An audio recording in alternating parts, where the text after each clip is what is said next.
बिस्मिल्लाहिर्रहमानिर्रहीम।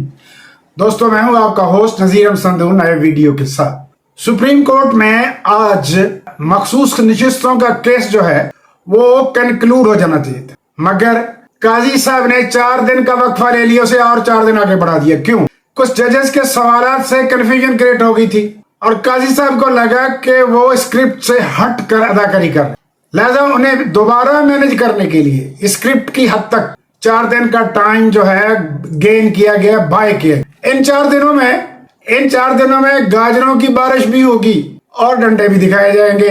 जनरल बाजवा ने एक दफा कहा था कि हमारे सामने सब नंगे हैं। अब कुछ लोगों को नंग भी दिखाया जाएगा, within Pakistan and out of Pakistan. असासे भी दिखाए जाएंगे, फ्लैट भी दिखाए जाएंगे और इस्लामाबाद के प्लाटों की पटारी भी खोली जाएगी और सारे ही मैनेज हो जाएंगे और पुरानी तनख्वाह पर काम करना शुरू कर दें। दोस्तों, आप कुछ लोगों को हीरो बना रहे हैं, कुछ को जीरो बना रहे हैं। अतर मिनल्ला को आपने हीरो बना रखा है। ये कौन है अतर मिनल्ला? ये वही है जिसने नवाज शरीफ को बाहर भेजा था ये कहकर कि अगर उसे कुछ हो गया तो कौन जिम्मेदार है। जब इसे बताया गया कि मरियम नवाज ने जाली एफिडेविट जमा करवाया तो उसने कहा फिर क्या हुआ? ये वो जज है जिसके नजदीक जाली एफिडेविट जो है कोई फिर क्या हुआ है, और आप उसे इंसाफ की बातें कर रहे हैं, हीरो बना रहे हैं। आप थोड़ा याद करें, ये हीरो साहब जो हैं ये नून लीग के केपीके के चीफ मिनिस्टर जब सूबा सरहद होता था, पीर साबर अली शाह के भांजे इफ्तिखार चौधरी के ये नामजद कर दें फाइल पे साइन शायद किसी और के। इफ्तिखार चौधरी कौन था? नून लीग का फैमिली जज। पीर साबर अली शाह आज भी शरीफों का बहुत ऑनरेबल गेस्ट है। पीडीएम की पहली गवर्नमेंट में उन्हें स्पेशली यूएनओ भेजा गया जस्ट एक लग्जरी टूर के लिए, और जज साहब की तैनाती में मामू का बड़ा हाथ है। पीर साबर अली शाह। जजों की तरफ से सवालात की बारिश से तो असर उभरा था कि काजी साहब बेंच में अक्सरियत खो चुके हैं, लेकिन टाइम गेन किया गया।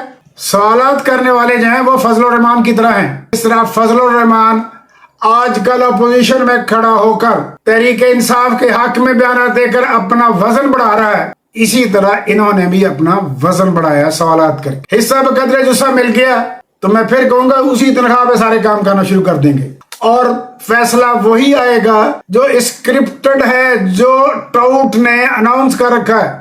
इद्दत केस में सब कहते थे ये केस उड़ गया। मैंने उस वक्त भी कहा था ये सब कबल वक्त बातें हैं।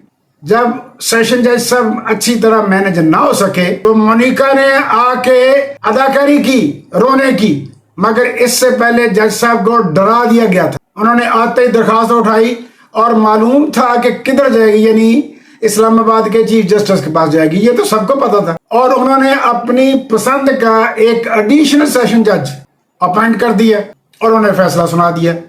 ये पाकिस्तान है, यहाँ कुछ भी हो सकता है।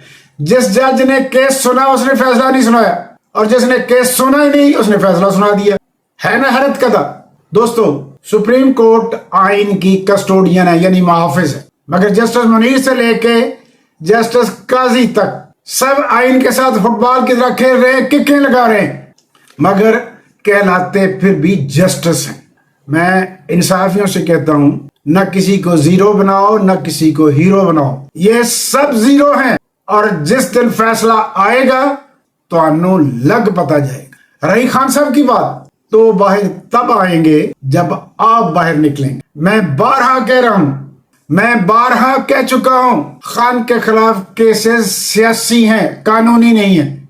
अदालतों से सियासी केसेस के फैसले पॉजिटिव नहीं आते। इन केसेस का अंजाम एक ही है, या खान साहब मैनेज हो जाएं या आप मैदान में निकल आए, इसके अलावा इनका कोई हल नहीं। इसके साथ ही दोस्तों मैं इस वीडियो को क्लोज करता हूं और आपसे रिक्वेस्ट करता हूं, प्लीज सब्सक्राइब करें, लाइक करें, कमेंट करें, शेयर करें। मैं आपका शुक्रगुजार हूंगा।